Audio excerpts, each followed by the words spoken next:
আজ ঐতিহাসিক 23 জুন।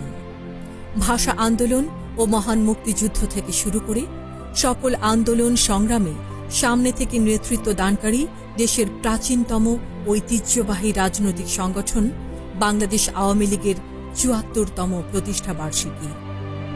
১৯৪৯ সালের আজকের এই দিনে ঐতিহাসিক প্রেক্ষাপটে যাত্রা শুরু হয় উপমহাদেশের অন্যতম এই রাজনৈতিক সংগঠনের।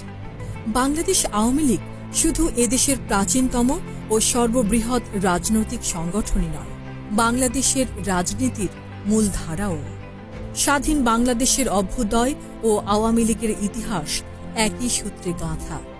দীর্ঘ এই পথ চলায় অধিকাংশ সময় আওয়ামী লীগের নেতৃত্ব দিয়েছেন সর্বকালের সর্বশ্রেষ্ঠ বাঙালি অবিসংবাদিত নেতা, জাতির পিতা বঙ্গবন্ধু শেখ মুজিবুর রহমান এবং তার সুযোগ্য কন্যা দেশরত্ন শেখ হাসিনা।